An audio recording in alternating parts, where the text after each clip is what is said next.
Nesta aula falaremos sobre a criação literária, literatura e realidade. Olá, nesta aula nós veremos a criação literária, aula 2 de literatura 1, e nós vamos discutir um pouquinho sobre literatura e realidade, E como as demais formas de arte, a literatura cria modos de representação do mundo e do ser humano.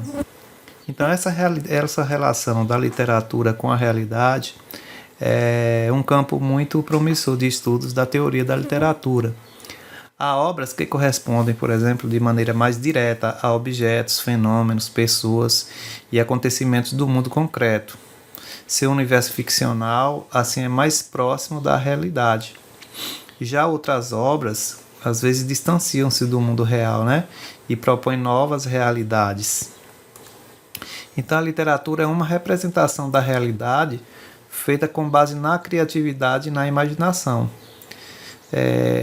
Ao recriar o mundo real, o artista expressa um ponto de vista, e produz novos sentidos. Mesmo quando se trata de uma obra literária que se afasta de um modo de representação mais realista, é possível estabelecer ligações entre essas representações e os elementos do mundo exterior por meio da leitura interpretativa da obra.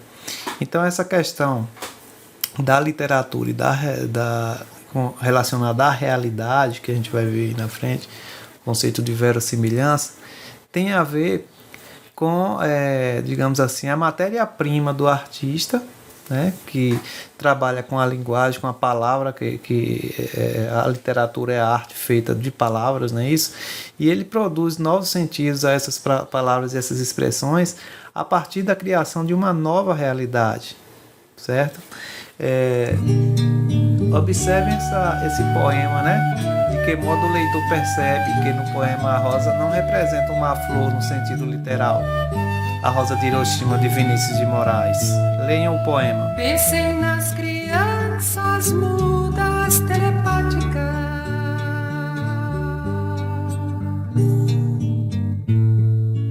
Pensem nas meninas cegas inexatas.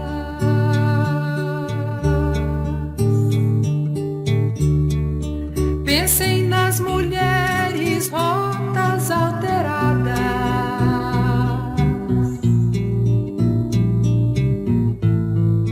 Pensem nas feridas como rosas cálidas.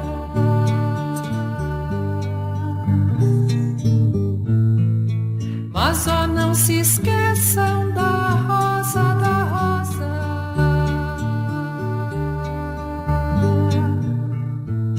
da rosa de Hiroshima, rosa hereditária.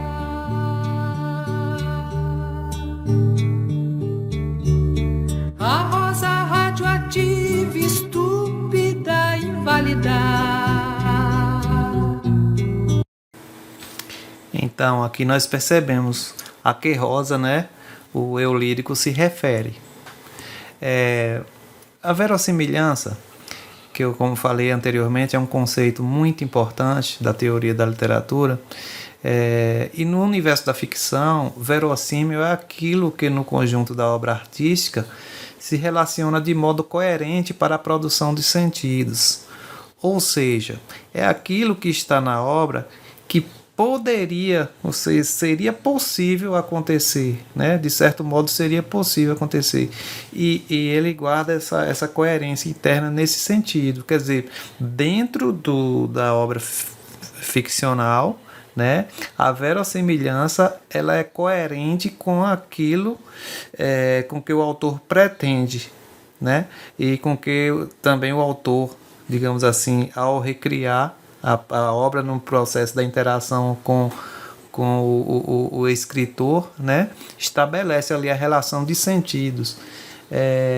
E qual é essa diferença entre o texto ficcional e não ficcional? Uma das marcas da literatura contemporânea é a mistura de fatos, personagens inventados com acontecimentos, personagens reais ou autobiográficos.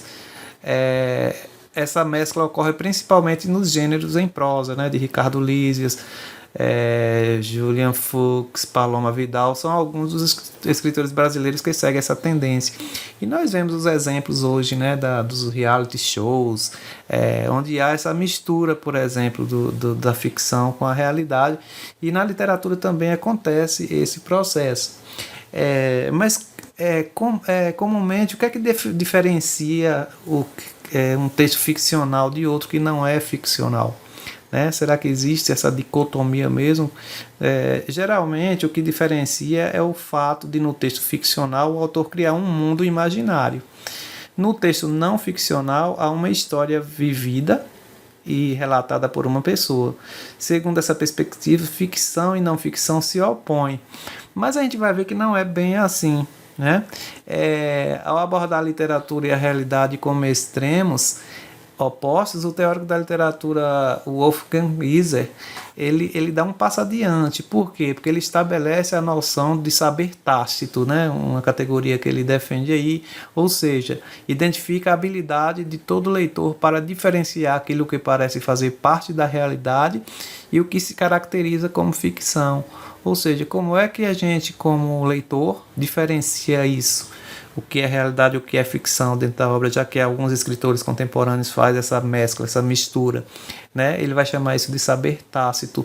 Mas essas considerações de Wolfgang Iser nos ajudam a pensar que, mais do que tentar estabelecer limites claros e definitivos entre o que é pura ficção e o que não faz parte dela, a leitura literária deve se voltar para o entendimento dos modos pelos quais um texto, mediante o trabalho com a linguagem, incorpora e problematiza a realidade, assim como dialoga com ela. Então, na minha opinião, seria secundário essa discussão sobre o que é ficcional e o que não é ficcional, né? Como bem coloca o teórico da literatura, o que realmente importa é esse trabalho, né? Essa arte feita com a linguagem, essa problematização que se faz com a realidade, é como se dialoga com ela, são os efeitos de sentidos produzidos no leitor, né? A partir de uma intenção também do escritor. Então, esse processo criativo é em mão dupla, né?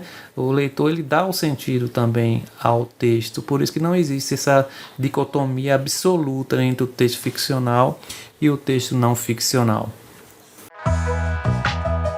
Para ter acesso a mais conteúdos sobre educação e tecnologia, inscreva-se no nosso canal.